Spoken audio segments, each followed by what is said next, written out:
The Earth Plane by Eric Dubay, illustrated by Can Ev Art. When I was your age, growing up in the country, on clear summer nights, Grandpa and I would lay on the grass watching the stars. My favorite was Polaris, the bright North Pole star, positioned perfectly central amidst the constantly circling constellations, like a noble king on his throne, proudly presiding over his twinkling kingdom. Grandpa taught me all 88 constellations, from Andromeda to Vulpecula, and we would watch them for hours while he told incredible ancient fairy tales of heroes like Hercules and his 12 labors, the prodigal son's journey through the 12 houses of the zodiac. On the last night of summer vacation, Grandpa and I were staring at the stars when he pointed up and said, "Polaris, my boy, sits directly above the North Pole, which means the exact center point of Earth and the exact center point of the heavens are perfectly aligned. Polaris is like God's eye in the sky, watching over his creation, and the other stars reaching out at different angles are like his angels, bringing light to even the darkest corners of the world. The North Pole is like the base of a gigantic celestial tree reaching to heaven, with Polaris, its highest leaf, on the tallest branch, directly above the trunk. The other stars are like all the other leaves on all the other branches, and every day the great tree in heaven makes one circle in the sky around its trunk, just like every year every tree on Earth grows a new circle around its trunk." Our first day back to school started the next morning, with the bell ringing and my new teacher, Mr. Tyson, spinning a large globe on his desk. "Tell me, students, what shape is the Earth?" he asked, looking at us over the top of his glasses. I glanced around to see if anyone would answer, but everyone was expressionless, gawking at the spinning globe like a hypnotist's swinging pocket watch. "Anyone?" he asked again. "What shape is the Earth?" Looking out the window at the perfectly flat horizon, I remembered flying in my grandpa's airplane and seeing the same flat horizon all around me then. In a moment of confident excitement, I raised my hand and exclaimed, "The Earth is flat!" Mr. Tyson quickly swung his head around, squinted his eyes at me for a second, then burst out laughing so hard that all the other students couldn't help but join in. Embarrassed and confused, I slumped back and crossed my arms. When everyone finally stopped laughing, Mr. Tyson said, "Silly boy, the Earth only looks flat because it is so big and you are so small. Imagine an ant on a basketball. For him, the horizon would seem flat even though he is really on a ball. Earth is like a spinning basketball, and you are like an ant standing on its surface." Mr. Tyson walked to the blackboard and drew a solar system diagram as he continued explaining. "Not only does the Earth spin 1,000 miles per hour around its axis, Earth also spins 67,000 miles per hour around the Sun.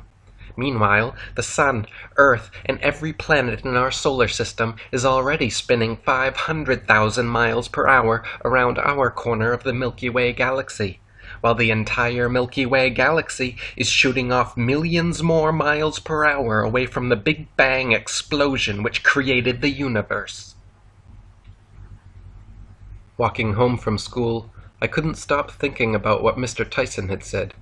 If Earth was really a big ball spinning around itself, rotating around the sun, revolving around the galaxy, and shooting off through the universe, then why does the North Pole star never move?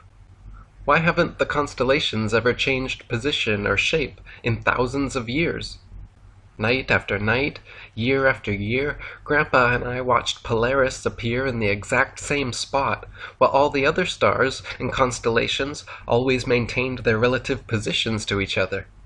If Earth was really traveling several millions of miles per hour in several different directions, why could we watch every star in the sky making perfect circles around Polaris?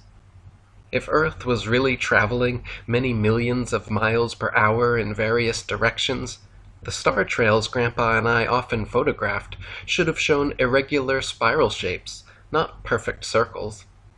Upon arriving home, Grandpa could see the distress on my face and asked what was wrong. I dropped my book bag to the floor and yelled, Mr. Tyson said Earth is a spinning space ball. Grandpa and Grandma suddenly both burst out laughing so hard that I couldn't help but join in. "Oh, well then, don't fall off the bottom of the ball, dear," Grandma said, wiping tears from under her glasses. "And don't get motion sick from all that spinning, my boy," added Grandpa, slapping his knee. That evening, we laid awake long past my bedtime, stargazing. "It doesn't make sense, Grandpa," I said, becoming increasingly frustrated. "How can the constellations never change if we're flying millions of miles per hour in several different directions through the universe? If that's really true, then the night sky should look different every single night." "You're absolutely right, my boy." Grandpa sighed, and his usually jovial face turned serious. "I'm going to tell you a secret now. The world's biggest secret. Very few people in their lifetimes ever get to know this incredible secret, and the few who do are usually forced to keep it to themselves. The secret is actually something plainly obvious for everyone to see, but when you try telling people, they just scoff and call you crazy. That is how this incredible but obvious secret has been kept so well hidden in plain sight for nearly 500 years.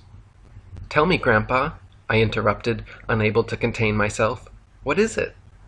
"From the beginning of recorded history, and for thousands upon thousands of years, every ancient culture around the world knew for a fact that Earth was not a spinning space ball. They knew from observation, experimentation, and common sense that Earth is a motionless level plane, and that the sun, moon, and stars all revolve over and around us. They knew the North Pole to be the magnetic monopole center point of Earth, with Polaris, the North Pole star, positioned directly above. They knew, just as you do from years of sky watching, that Polaris is the only motionless star in the heavens, while all the other constellations revolve perfect circles around it." The next day at school, Mr. Tyson continued explaining his version of the universe. In the middle of the blackboard, he drew a huge circle to represent the sun, with 9 smaller circles of various sizes to represent the planets. The planets, he said, were spinning space balls similar to Earth, and Earth was in fact the 3rd planet from the sun. He then showed us a colorful poster with beautiful images of each one. "Mercury, Venus, Earth, Mars, Jupiter, Saturn, Uranus, Neptune, and Pluto all revolve around the sun," Mr. Tyson said. "The Earth spinning around itself causes day and night, while rotating and wobbling around the sun causes seasons." "Wait a minute," I said loudly, with a sudden burst of confidence. "My grandpa and I watch the stars and often see Mercury and Venus shining bright all night long. But for your diagram to be true, someone on Earth should only ever see Mercury or Venus during the daytime." Mr. Tyson glared at me without blinking or speaking, and slowly raised an eyebrow. The other children murmured, then went silent. "See," I continued, "if Mercury and Venus are closer to the sun than Earth, then we could only ever see them while the sun is out. It would be impossible to see them at night, because Earth is facing the wrong way." Mr. Tyson finally blinked, lowered his eyebrow, then turned back to the blackboard and continued his lecture. He completely ignored my objection and just carried on as though my revelation was irrelevant. Discouraged but not dissuaded, I knew he could pretend nothing happened, but I'd found a fatal flaw in his model, and this was just the beginning. That evening, after dinner, Grandpa set up his telescope in the backyard and called me out to sit with him, asking with a cheeky grin, "What new nonsense did they teach you today, my boy?" "Mr. Tyson showed us a poster with pictures of planets and said all the other planets are spheres, so Earth must also be a sphere." Grandpa's grin stretched to his ears. "Well, that's just silly, isn't it? Basketballs are spheres, but that doesn't mean the court is a sphere. Billiard balls are spheres, but that doesn't make the table a sphere. To begin with, you know something is wrong when you ask the shape of the floor and someone immediately looks up to the ceiling for answers. Moreover, Earth is not a planet. Earth is a plane, which means level or flat. They just added a T to the end of our Earth plane, then started calling it a ball. Have a look here." Grandpa motioned for me to look through the telescope at a bright, blinking, twinkling, clearly circular, but not spherical, yellowish star. "That, my boy, is the planet Venus." "But that doesn't look anything like the picture Mr. Tyson showed us," I interrupted. Grandpa nodded. "They can make fancy, believable pictures using computers nowadays, but they can't stop us from using our own eyes to see the truth. Venus used to be called the morning star, since it is often seen rising in the east before dawn. In fact, all the so-called planets were known to the ancients as wandering stars, because they differ from the other fixed stars in their relative motions only, each making its own unique flower-petal-like pattern over the earth. As you can see, all the stars and so-called planets are just immaterial lights in the sky. They are not gigantic burning balls of gas, spherical Earth-like realms capable of stepping foot on, nor are they millions and millions of miles away, but rather quite close, as evidenced by the amount of detail seen using a mere 83 times zoom telescope. The next day, Mr. Tyson began class by asking, "Which one is bigger, the sun or the moon?" As usual, none of the other students spoke up, so I quickly raised my hand, thinking the answer was obvious. "They're the same size. Anyone can see that." "Wrong again, silly boy," Mr. Tyson laughed to himself. "The sun is actually 400 times larger than the moon. It only looks the same size as the moon because it is also 400 times further away from Earth." Dumbfounded, I blurted back, "You want me to believe the flat horizon I see in front of me is actually curved? The motionless Earth I feel beneath me is actually moving? And the two equal-sized circles I see above me are actually 400 times different size? Just how far away do you think the sun is, Mr. Tyson?" "The sun is approximately 93 million miles away from the Earth," he said, with a slow blink and roll of the eyes. "How could you or anyone else possibly know if no one has ever traveled 93 million miles to prove it?" I asked, with wide-eyed excitement. "Complex mathematical formulas and calculations perfected over centuries by astrophysicists and people much smarter than a pesky little schoolboy, that's how." That afternoon, upon hearing what Mr. Tyson taught us, Grandpa immediately loaded his truck and brought me to the beach. The sun was shining brightly through a few clouds, casting its rays downwards and outwards onto the water like a sparkling pyramid of light. "Those are called crepuscular rays," Grandpa explained. "If you trace the beams of light up past the clouds, they all converge at the sun, just like if you traced back the beams diverging from a flashlight, they all converge back to its source. So what do you think? Does it look 93 million miles away to you?" Grandpa smiled as I squinted my eyes and shook my head.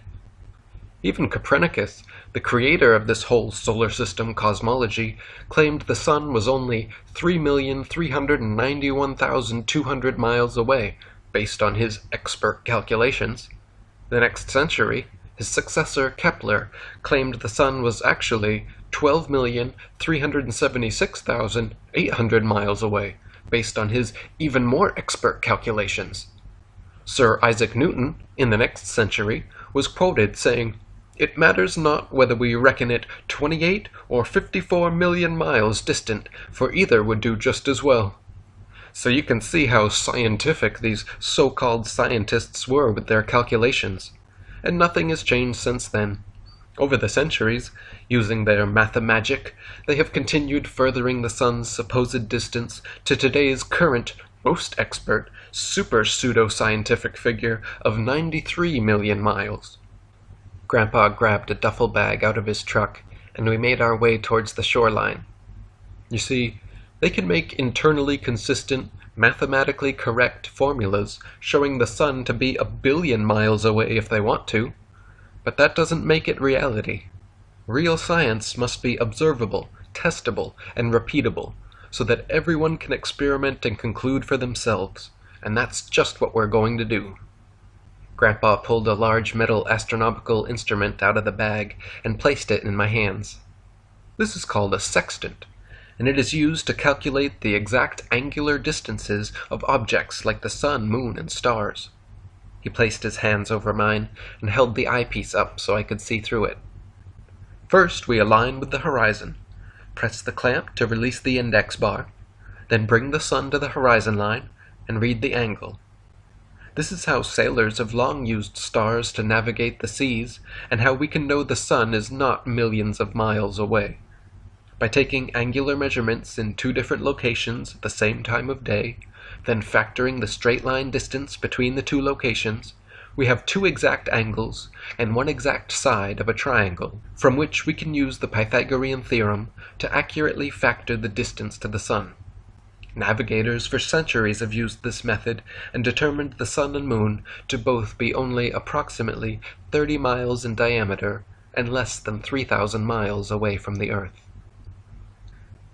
As we laid together on the beach, the sun began setting, casting hues of red, orange, and yellow over the sky. I crossed my arms behind my head and asked, "Grandpa, why does the sky change color at sunrise and sunset?" Grandpa smiled, sat up, and pointed to a row of street lights in the parking lot. "See how each distant light looks like it's getting lower and closer to the ground than the previous one?" I noticed and nodded my head. In reality, all of those streetlights are exactly the same height, and only appear to sink towards the horizon due to how our eyes perceive perspective. Likewise, the sun never actually rises at sunrise, and never really sets at sunset. At dawn and dusk, the sun is much farther away from our position than at midday. So from our perspective, it appears to be rising and setting, but is really just coming and going. Now when the sun is farther away, its light rays have to move through more molecules of air before reaching our eyes. This makes shorter wavelength colors, like blue, scatter off in different directions, leaving the longest wavelength colors, like red and orange, to hit your eyes and create these beautiful scenes. As the sun half disappeared beyond the horizon, Grandpa set up his video camera, then called me over. "See here, my boy. The sun looks like it's sinking below the horizon, but by zooming in, we can prove it's really just moving away from us." As the camera zoomed, the half-disappeared sun became entirely visible again. Then, as it zoomed further, the sun rose higher and higher back into the sky. "You can do it with ships beyond the horizon, too," Grandpa said, pointing to a boat far off in the distance. "Watch as this one appears to sink hull first into the horizon. Pseudoscientists like your teacher, Mr. Tyson, have said for centuries that this is somehow proof that you were living on a ball. They say the horizon is the curvature of their ball Earth, and when ships or the sun move beyond it, that they have literally sunk beneath the ball. If that was true, then we could never zoom them back into view. But look here. That ship has now completely disappeared from view of our naked eyes. Yet with this newfangled technology, we can zoom the entire ship fully back into view, proving the horizon is not the curvature of their ball Earth, but rather just the vanishing line of your perspective." "Grandpa, what's a pseudoscientist?" I asked. Chuckling, he answered, "Pseudo means fake or false. A scientist is anyone who uses observation and experimentation to formulate logical conclusions about the natural world. So a pseudoscientist is a fake scientist, or someone who denies actual observation and experimentation in favor of fairy tale theories. You and I are real scientists, my boy," Grandpa exclaimed, taking a long spirit level from his truck and setting it upon a nearby beachside railing. "The pseudoscientists say the Earth is a big ball, 3,963 miles in radius, so we can use the Pythagorean theorem again to calculate the curvature that should exist according to them, which turns out to be 8 inches per mile squared. This means after 2 miles, the Earth should curve 32 inches, after 3 miles, 72 inches, and after 10 miles, the width of this here cove, the Earth should curve downwards a full 66 feet. Line your eyes up behind this railing and see for yourself. Does the horizon dip?" Observing the perfectly flat horizon from shore to shore, I shook my head. No. "Of course not. Grandpa smiled. "You will never see a curved horizon or curved water. It's called the horizon for good reason, because it's always perfectly horizontal. And it's called sea level because bodies of water at rest are always perfectly level. Whether it's in a beaker, a bottle, a bathtub, a pond, a lake, or an ocean, the natural physics of water and other liquids is to find and remain level. 70% of the world is covered in level water. So how could the Earth not be flat? The idea that our level oceans are somehow curved around and stuck to the underside of a spinning space ball is the greatest deception in the history of mankind." School started the next morning with the bell ringing and Mr. Tyson dropping his microphone. "Why did the microphone fall to the floor? Anyone?" he asked, looking around the room.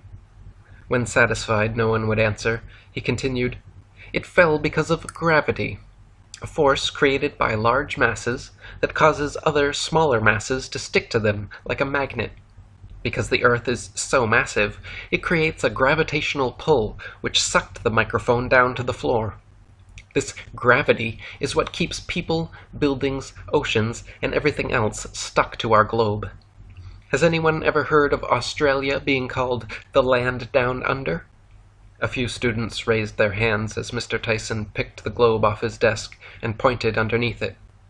"As you can see, Australia is literally a land down under the globe, and gravity is what keeps Australians from falling off the bottom of the Earth." The class erupted in laughter as I sat quietly pondering the absurdity of Australians all upside down being constantly sucked to the center of a globe so they wouldn't fall off. How could gravity be so strong that it keeps people, buildings, and entire oceans stuck to the underside of a spinning globe, yet weak enough that smoke and steam, tiny birds and bugs can escape its grasp and rise or fly with ease? How could gravity be so strong that it curves and holds the oceans onto a ball, yet weak enough that it doesn't cause even a lily pad or floating leaf to sink? Mr. Tyson drew a large, medium, and small circle on the blackboard to represent the sun, earth, and moon, then continued his explanation. "The sun is the most massive object in our solar system, so it creates the biggest gravitational pull. The Earth is smaller than the sun, but larger than the moon, so gravity causes the Earth to orbit around the sun, while causing the moon to orbit the Earth." "Wait a minute," I quickly raised my hand and interrupted. "Before, you said gravity caused smaller masses to stick to larger masses. Now you're saying it causes smaller masses to orbit around larger masses. Which one is it, Mr. Tyson? And how does gravity decide when to spin things in circles and when to suck things like a magnet?" "It just does, you pesky boy." When I got home from school and told Grandpa all about gravity, he insisted it was time for us to take another field trip. After grabbing a big bucket and globe from his shed, we headed out to the city center, stopping just out front the United Nations building, where there stood a large stone fountain shaped like a map of the world. In the very middle, positioned at the North Pole, was a flagpole flying the UN flag. "Sometimes the truth is most easily hidden in plain sight," Grandpa said. "This here flag and fountain show a more true map and model of Earth than anything they're teaching you in school, my boy. The fountain water representing the oceans at sea level is fully contained and lays perfectly flat. Meanwhile, the continents protrude up from sea level, giving us a practical, tactile, working model of Earth's land and water. Now compare that with this," Grandpa said, holding his globe in one hand and a bucket full of fountain water in the other. He then poured the water over the globe, and we watched as every last drop fell back to the fountain below. Water must be contained like in this bucket or in this fountain, and will stay within and conform to the interior shape of its container. However, water will never stick to or conform to the exterior of shapes like this globe. No matter how big the globe is, water will always fall off, and people will be unable to stand anywhere but on top. Even Spaceship Earth at Disney's Epcot Center, 18 stories tall and 16 million pounds, the largest geodesic sphere ever constructed cannot create one iota of its own gravity, or cause even a golf ball to stick to or orbit around it. You see, this theoretical force that sucks everything towards the center of large masses was needed to explain how water could bend around a ball Earth and keep people from falling off the bottom. The problem is, for a theory to be proven, it must be observable, measurable, repeatable, and scalable. Yet, after 400 years since Newton's theory, bendy water, nor this magical sucking force, is anywhere observable, measurable, or repeatable, and even the largest scale sphere ever constructed fails to behave as they claim their spherical Earth does. It's quite convenient to claim the natural physics of water somehow changes at a scale too large to recreate, but it's not science. Long before the theory of gravity was a glimmer in Newton's imagination, the natural physics of density and buoyancy already perfectly explained why apples fall down. Quite simply, objects fall or rise based on their relative density to the medium surrounding them.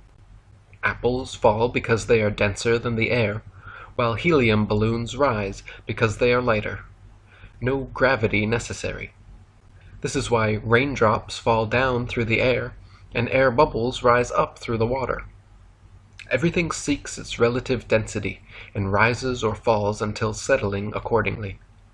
This is why a tiny pebble sinks to the bottom of the ocean, but gigantic cruise ships and aircraft carriers stay afloat on the surface, because even though a pebble is so small, its mass relative to its volume, its density, is more than water, so it sinks. And even though a cruise ship is so large, its mass relative to its volume is less than water, so it floats. If Newton's apple had landed in a puddle instead of on his head, he would have seen the apple only fell through the air because it was denser than the air, but then floated on top of the water because it was less dense than the water. Have you ever noticed how it's easier to stay afloat with your lungs full of air than it is when they're empty? Submarines float on the surface when their ballast tanks are filled with air, but when the vents are opened and seawater floods in, they begin to sink as the submarine's density becomes greater than water. Depending what depth they wish to dive, sailors simply adjust the ratio of air and water in the tanks, and when ready to resurface, they blow compressed air into the tanks, forcing the seawater out, lowering the density, and thus causing them to rise back to the surface. We can also prove this fact of relative density by filling a balloon with approximately half helium and half air. Since helium is lighter than the oxygen, nitrogen, and other gases that compose the air around us, filling a balloon with just the right amount of helium to compensate for and balance out the density of the plastic results in a gravity-defying, levitating balloon at equilibrium that neither rises nor falls. "Come on down, my boy," Grandpa said, waving me toward the docks. "Not only do submarines prove gravity doesn't exist, they prove the oceans are flat, too." Grandpa saluted a naval officer and led me aboard the largest submarine I had ever seen. We entered the control room, and Grandpa pointed out several maps and charts laying on the table. Ship captains in navigating great distances at sea never need to factor the supposed curvature of the Earth into their calculations. Both plain sailing and great circle sailing, the most popular navigation methods, use plane, not spherical trigonometry, making all mathematical calculations on the assumption that the oceans are completely flat. If the Earth were in fact a sphere, such an errant assumption would lead to constant glaring inaccuracies.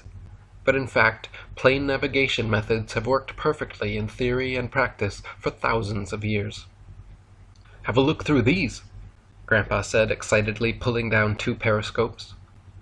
Regular observational periscopes are able to see ships about 7 or 8 miles away, while special targeting periscopes, equipped with high-tech zoom capability, can see ships twice or thrice as far, where they should be invisible, blocked beneath hundreds of feet of Earth's alleged curvature. Submarines set their depth below sea level, then travel for distances of hundreds or thousands of miles without changing their inclination whatsoever. If the Earth were truly a sphere, however, submarines would have to periodically dip their noses downward every few miles to maintain the same depth. Otherwise, they would always be accidentally resurfacing due to the ocean's curvature. Grandpa grabbed my hand and led me through the torpedo and sonar rooms. Subs are equipped with long-range torpedoes, such as the Black Shark and F-21, which can hit straight-line targets over 30 miles away. But if the Earth were truly a globe of given proportions, these torpedo targets would be hidden behind a 600-foot wall of curved earth. Modern Navy railguns now have the ability to bullseye straight-line targets 120 miles away. Yet on a globe Earth of given proportions, such targets would be blocked by 9,600 feet, or over 1.5 miles of curvature. Last but not least, sonar arrays on the bow, stern, port, and starboard send and receive radar signals in all directions. Active sonar to about 30 miles, and passive sonar up to an incredible 1,000 miles. On a globe Earth of given proportions, these sonar signals should be undetectable, hidden by over 100 miles of supposed curvature. Back at school the next day, my brain reeling from the week's revelations, Mr. Tyson wheeled in a television for us to watch a Cosmos documentary showing beautiful pictures and videos of the Earth, Sun, Moon, stars, and planets, all shaped like multicolored billiard balls spinning around. Satellites, telescopes, space stations, and astronauts free-floating in outer space, remote-controlled rovers on Mars, even men walking, jumping, go-karting, and golfing on the moon. While the other students sat mesmerized, cooing oohs and ahs at every new image, I kept thinking about something my grandpa once said about pink unicorns. "If I told you I had pink unicorns in my shed, would you believe me?" he asked. I shook my head. "You wouldn't and shouldn't believe me, because people can lie." "If I showed you pictures of some pink unicorns in my shed, would you believe me then?" I shook my head again. "You still wouldn't and shouldn't believe me, because pictures can be faked." "What if I showed you high-definition videos of pink unicorns in my shed? Then would you believe?" I shook my head once again. "You still wouldn't and shouldn't believe me, because videos too can be faked." Grandpa's point was we shouldn't just believe second-hand information and should confirm and experience everything for ourselves firsthand. Then we know the truth, rather than just believe. And as Grandpa always said, belief is just a substitute for knowing. With his words echoing through my head, I began noticing how fake the beautiful pictures of Earth were, how they were clearly computer-generated images and not actual photographs.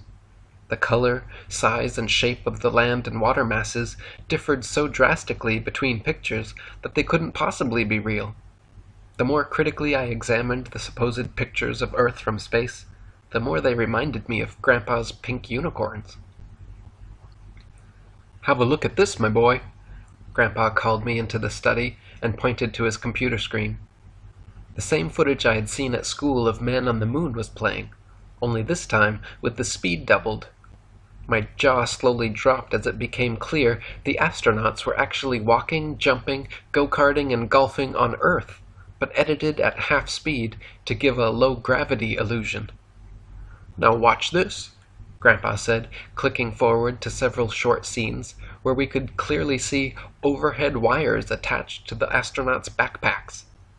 "They even used the same backdrops over and over," Grandpa said, showing me video and photo overlays of the exact same hills, dunes, and craters appearing at supposedly different locations on the moon. There were also clear dividing lines on the floor between the foreground and backdrops, lens flares, and diverging shadows from multiple light sources, even overhead spotlights reflecting off astronauts' visors, all proving the footage was filmed in a studio. "We can expose their photo trickery now using Photoshop," Grandpa said, opening several of NASA's official photographs of Earth taken from the moon. "Just adjust the brightness and contrast levels a bit, and look what happens."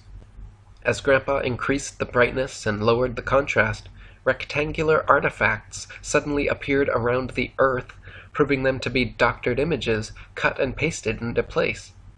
Other pictures we adjusted showed shadows being cast onto the blackness of space, again proving they were in a room with black walls and ceilings, and not actually on the moon. "Now look at these cloud patterns," Grandpa said, pointing to NASA's blue marble Earth picture. "What do you notice?" At first, nothing, but then it became all I could see. The same cloud patterns were at several places all over the Earth. Not similar cloud patterns, but the exact same clouds copied and pasted into place. "I'll tell you what, my boy," Grandpa said, tapping his temple. "The only thing NASA ever sent to space is our imagination." Grandpa pointed out the office window to the afternoon waxing gibbous moon. "Notice how you can see the blue sky right through it? That's because the moon is not a solid, opaque dirt ball capable of stepping foot on. It is merely a translucent luminary, a light. For centuries, confused establishment astronomers have written about seeing stars and planets clearly shining right through the dark body of waxing and waning moons. In fact, a star occulting the crescent moon has long been a popular symbol of Islam, and is found on national flags from Algeria and Pakistan to Singapore, Tunisia, and Turkey. These same confused astronomical experts tell us the moon has no light of its own and simply reflects the sun's light. But this is also provably incorrect, as the two lights have altogether different and opposing properties. For example, the sun's light is golden, warm, drying, preservative, antiseptic, decreases fire combustion, and prevents plant and animal substances from decomposition, while the moon's light is silver, cool, damp, putrefying, septic, increases fire combustion, and causes plant and animal substances to decay. These two very different and opposing effects cannot be the result of mere reflection, however, and prove that the sun and moon both shine with their own unique lights. Later that evening, Grandpa and I set up an experiment to test if moonlight really was cold. We placed a glass of water in direct moonlight and another in the moon shade, then used digital thermometers to record both the air and water temperatures in moonlight versus moon shade. For the entire night, both the moonlight air and water remained between 1 and 2 full degrees colder than the air and water in moon shade. "If done during a full moon, the results are greater," Grandpa said, "but this should suffice to prove the moon produces its own cool light. Astronomers claim the moon is a solid, spherical body that reflects sunlight, but the fact is, reflectors must be flat or concave for light rays to have any angle of incidence. If the reflector's surface is convex, then every ray of light points in a direct line with the radius, perpendicular to the surface, resulting in no reflection. So in other words, it's impossible that man has ever or could ever set foot on the moon, because it's not terra firma like Earth, but rather a luminary like the sun, shining with its own unique light." The next morning marked the start of a long weekend, and Grandpa woke me early from a sound sleep, saying, "We're going on an epic adventure, my boy." Grandma had my bags already packed in the truck with breakfast to go, and waved goodbye as we sped off towards the airport. Upon arrival, Grandpa was greeted with warm smiles, salutes, and good mornings from all the pilots we walked past. "Today, we're going to see for ourselves and prove the Earth plane with my Earth plane," Grandpa exclaimed proudly, pointing to the tail of his single-engine, open-cockpit plane. "I named her the Earth plane for the double meaning," he said, grinning. "Why do you think they're called airplanes and not air planets or air globes? Because they're not flying over a planet or a globe. They're flying over a plane." We climbed in the cockpit, geared up, strapped in, and prepared for takeoff. As we picked up speed, Grandpa yelled for me to pay attention to the horizon and not take my eyes off it. We lifted from the runway and watched the horizon slowly rising up with us and extending outwards, further and further, the higher we went. "Keep watching," Grandpa yelled as he pulled back the yoke and we continued to climb higher and higher. The horizon kept rising right along with us, remaining perfectly flat and level, 360 degrees around. "We're almost at maximum height now," Grandpa said, still pulling back the yoke, when suddenly the engine stalled. Everything went silent, and the plane started to nosedive. "Uh-oh," Grandpa said, fumbling at the controls. Just as I began to panic, I saw a thin smile cross Grandpa's lips. Then he restarted the engine, leveled the plane again, turned to me, and winked. When we landed, Grandpa explained, "If the horizon was actually the curvature of a globe, no matter how large, it would remain at a fixed height, and we would have to gradually tilt our heads down more the higher we ascended to view it. In reality, however, no matter how high you go, the horizon rises right with your eyes and remains flat. In fact, amateur balloons with cameras have been sent 10 times higher than we just went, over 120,000 feet or 20 miles up, and the flat horizon rises all the way up. The only time you'll ever see a curved horizon is through fisheye lenses or curved commercial airplane windows." After finishing our hot chocolate, Grandpa handed me a small spirit level, and we headed back to the Earth plane for another experiment. Pointing at the instrument panel, he said, "This is called an attitude indicator, or an artificial horizon. It uses a gyroscope to track the pilot's orientation relative to Earth's horizon. So when we lift off and start gaining altitude, the indicator will pitch up, and the bubble in your spirit level will rise forward away from you. Once we reach cruising altitude, I will level the plane, and both the artificial horizon and your spirit level will confirm this. We will continue to fly perfectly straight and level, due south all night long. Then tomorrow morning I will decrease altitude, the indicator will pitch down, and the bubble in your spirit level will fall backward towards you until landing, then level off again. If we were really flying over a globe and not a level plain Earth, I would have to regularly dip the nose, decreasing altitude to compensate for the globe's curvature, or else would find myself regularly gaining altitude simply by flying level. This is absurd, as no pilot in history has ever experienced gaining altitude by simply flying level. But this is what must happen if we lived on a globe." Grandpa grabbed a pen and paper to help explain. First he drew a big circle to represent the globe, then he made a straight line tangent to it to represent the path of a plane flying level, and lastly put several straight dotted vertical lines perpendicular to the tangent, showing the exponential gain in altitude that should occur if we were really flying over a globe. "If Earth is a ball 25,000 miles in circumference, and we fly over it level at 200 miles per hour, in 30 minutes Earth should curve downwards over a mile, and in an hour we should find ourselves nearly 5 miles higher altitude than we started, simply by flying perfectly level. Let's see what really happens." Grandpa fastened the spirit level next to my seat, patted me on the head, and jumped into the cockpit.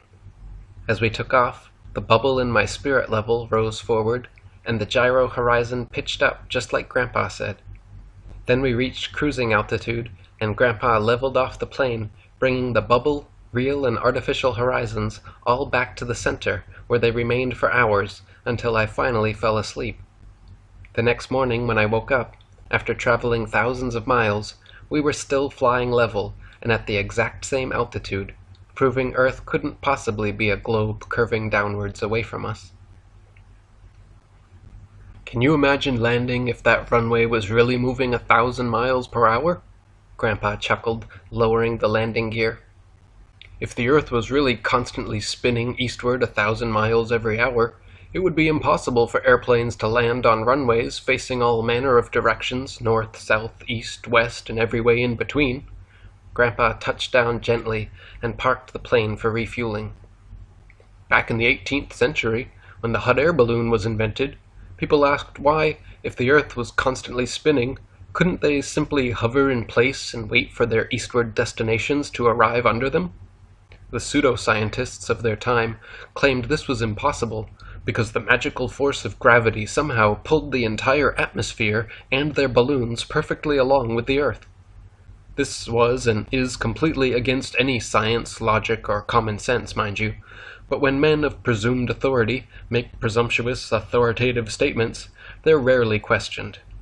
If the Earth and atmosphere were constantly spinning 1,000 miles per hour eastwards, this should somewhere, somehow be seen, heard, felt, or measurable by someone, yet no one in history has ever done so. Meanwhile, however, we can hear, feel, and experimentally measure even the slightest 1 mile per hour westward breeze. Such nonsensical theories are debunked by clouds, wind, weather patterns, rain, fireworks, birds, bugs, smoke, planes, and projectiles, all of which would behave very differently if Earth and its atmosphere were constantly spinning faster than the speed of sound. Seriously, my boy, can you imagine sideways rain falling at the equator? Or upside-down planes landing in Australia? Grandpa and I laughed at such a ridiculous thought. Around the turn of the 20th century, the Ball Earth pseudo-scientists were conclusively proven wrong upon the invention of the airplane. You see, if the Earth were constantly spinning eastward 1,000 miles per hour at the equator, then airplane flight durations eastwards versus westwards would be significantly different. Since the average commercial airliner travels 500 miles per hour, it follows that westbound equatorial flights should reach their destination approximately 3 times faster than their eastbound return flights.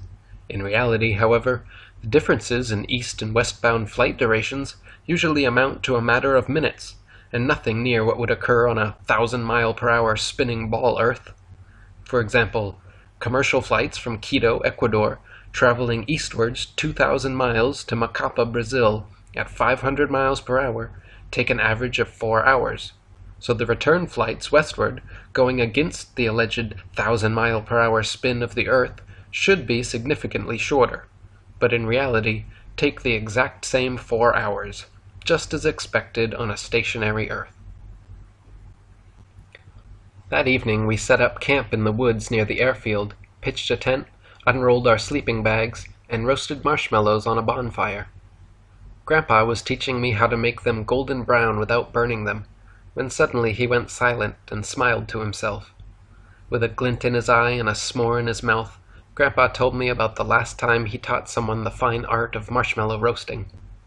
It was your grandmother and I's honeymoon to the Arctic, which we've always called our honey sun, because we stayed up all night to watch the never-setting midnight sun. "What's the midnight sun?" I asked, as my marshmallow caught on fire. Grandpa swiftly snagged my stick and blew out my blackened failure. "The midnight sun is what you can see in northern regions above the Arctic Circle during and around the summer solstice. For several days or even weeks, depending where you are, you can watch the sun travel 360 degrees around you, slowly rising and falling every 12 hours, but never fully setting below the horizon. This is because at the summer solstice, the sun reaches its innermost circuit directly over the Tropic of Cancer, allowing observers situated centrally in the Arctic Circle to see the sun make its complete 24-hour circuit without ever leaving the sky. Your grandmother and I witnessed 3 days without darkness, 72 hours of daylight, which would be impossible on a tilting, wobbling, spinning globe Earth. To see the sun for an entire revolution on a spinning ball at any point other than the poles, you would have to be looking through miles and miles of land and sea for part of the revolution. Anyone below the poles could never witness the sun for 72 hours, 3 whole revolutions straight, because to do so would mean you are somehow seeing through the globe, and to the sun on the other side. The Ball Earth pseudo-scientists have tried to claim 24-hour sunlight also happens in Antarctica during the winter solstice to help bolster their wobbling ball model. But their only supposed evidence is a couple of clearly fake edited videos which have been thoroughly debunked. There is, in fact, never 24-hour sunlight anywhere in Antarctica, because even when the sun reaches its outermost circuit over the Tropic of Capricorn, the entirety of the Antarctic circumference cannot be reached by its light at any one time, and so it will still set every day. The Royal Belgian Geographical Society even recorded that during the most severe part of the Antarctic winter, from 71 degrees south latitude onwards, the sun sets on May 17th, and is not seen above the horizon again until July 21st.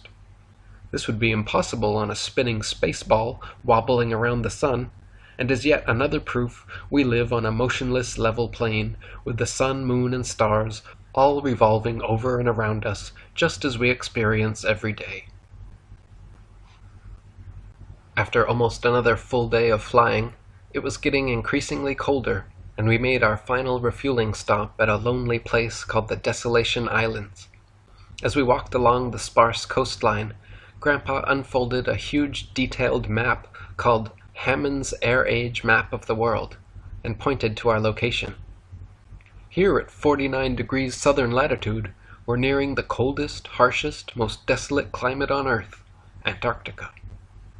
Grandpa traced his finger in a circle around the circumference of the map, then traced 2 more smaller concentric circles showing the path of the sun throughout the year. During its annual spiral journey over and around the Earth, the sun slowly speeds up and widens its circular path for 6 months until reaching the Tropic of Capricorn at 23.5 degrees south latitude. Then for the next 6 months, the sun slows down and narrows its path until reaching the Tropic of Cancer at 23.5 degrees north latitude. This is why equatorial and tropical regions experience almost year-round summer and heat, while higher latitudes, north and especially south, experience more distinct seasons with harsh winters. Here on the Desolation Islands, there are only 18 species of native plants and a handful of animals that can survive the cold, hostile climate. Compared to somewhere of equal 49 degrees northern latitude, like the country of France, which has a very hospitable climate and is home to hundreds of native animals and thousands of native plants. The stark contrast between places of equal latitudes north and south is a direct result of the sun's influence or lack of influence over them. In the north, dawn and dusk are usually drawn-out, beautiful scenes lasting over an hour each, where in the deep south, dawn and dusk pass by in an instant, becoming bright as day or too dark to see in a matter of minutes. The northern Arctic region enjoys moderately warm summers and manageable winters due to the sun's slower, tighter circles in the north, whereas the southern Antarctic region never even warms enough to melt the perpetual snow and ice due to the sun's swifter, wider circles it makes over the south. This results in Antarctica being by far the coldest place on Earth, with an average annual temperature of negative 57 degrees Fahrenheit, in contrast to the average at the North Pole, a comparatively warm 4 degrees.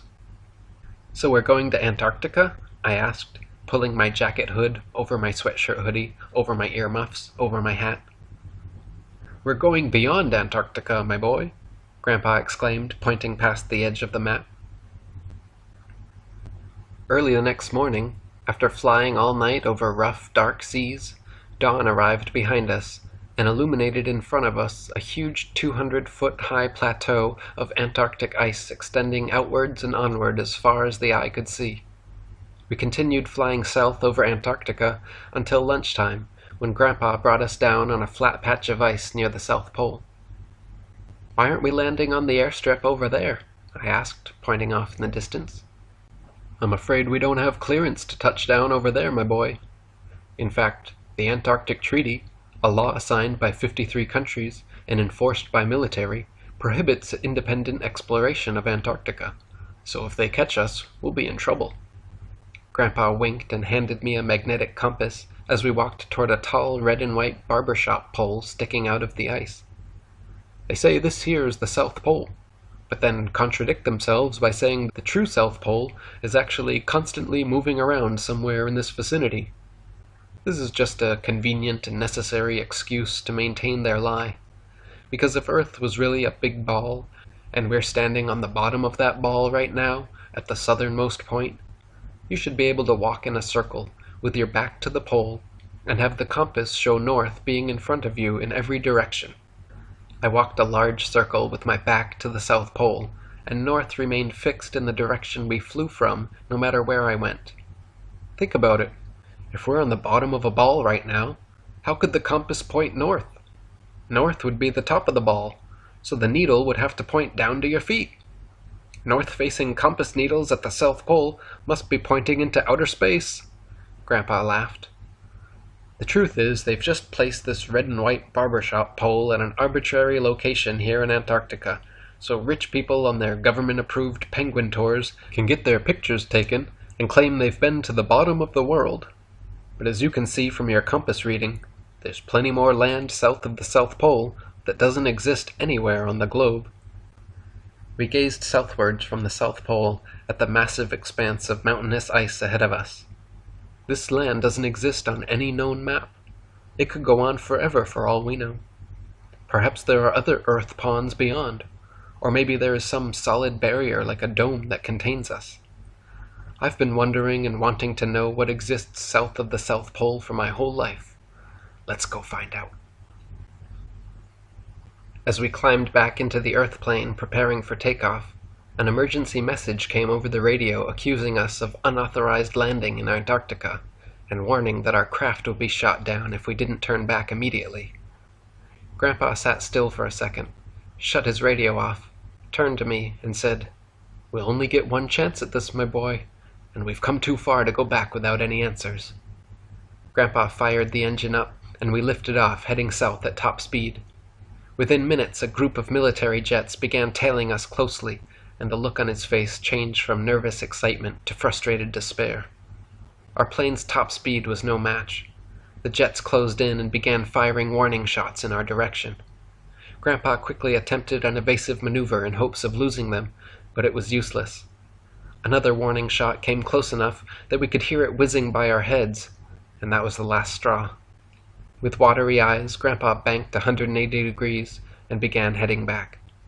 The military escort directed us toward the airstrip I'd seen earlier, forced us to land, then arrested Grandpa and led him away into a locked windowless room for hours.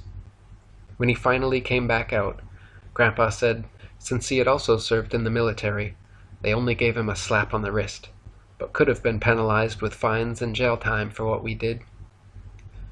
That evening, before beginning our long flight back home, Grandpa told me something that would change my entire life from that moment forward. Sitting on a couple crates by the tarmac and sharing a meal of rice and beans on paper plates, he turned to me with sad eyes, an upside-down frown, and said, "You're old enough to know the truth now, my boy. Remember your grandma and I told you how your father was a great pilot and your mother a daring explorer?" My ears perked up at the rare mention of my parents. "And how, when you were very little, their plane was lost during an expedition?" I nodded my head. "I never told you, but I was with them, and the expedition was right here. I was flying solo in the Earth plane, and your parents were together in your father's identical Earth plane too. We all shared a passion for truth, and wanted to explore the lands south of the South Pole, so we decided to go for it. Just like today, military crafts began tailing us shortly after passing the pole, sending emergency messages over the radio and firing warning shots. Knowing your father was the better pilot, I drew their fire and led them off due west, while your father and mother continued speeding south. 2 jets followed me, but another 3 stayed tailing your parents' plane, and that was when I lost track of them. The last thing I heard was your father's brave voice crackling over the radio, adamantly saying, 'We have the right to full exploration of Earth, and you have no right to stop us.' Nobody ever heard from my parents again. There were no news reports, no obituaries, no death certificates, and all official inquiries into the incident were met with denial. Grandpa and I held hope that they succeeded in escaping to undiscovered lands, but it seemed more and more unlikely every year that passed, since if they did survive, surely they would come back home. It has been 30 years since my grandpa took me on that fateful flight. I decided then and there to make it my life's mission to discover the truth, and I wouldn't repeat the same mistakes of my parents and grandparents. A grand conspiracy spanning 5 centuries, brainwashing the entirety of humanity, and protected by advanced military technology, could not be defeated by a single man. Only if a critical mass became awakened and active in exposing the deception could the truth be known and full exploration achieved. So I set out to make the biggest noise I could about our Earth plane. I talked about it to everyone I met. I made posters, stickers, signs, and stamps, created websites, blogs, documentaries, and articles, posted pictures, videos, memes, and maps on forums and social medias. Slowly, more and more people began questioning reality, thinking critically, and realizing the lies. I began writing books, doing podcasts, radio interviews, and making music all about our Earth plane. I even wrote a children's book called The Earth Plane to help our poor youngsters understand how they're being lied to. Finally, I went to school to become a pilot like my father and grandfather, and when I could afford it, bought my very own Earth Plane 3. Now tens of millions have awakened to the reality of our Earth plane, and they are hard at work spreading the word even further.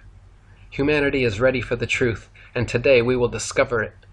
Myself and hundreds more pilots and sailors have organized an entire fleet of Earth planes and Earth ships, simultaneously heading south from all longitudes to fully explore Antarctica and beyond. They cannot stop us all, and many members of the military are on our side. They've even promised to give stand-down orders and allow us through undisturbed.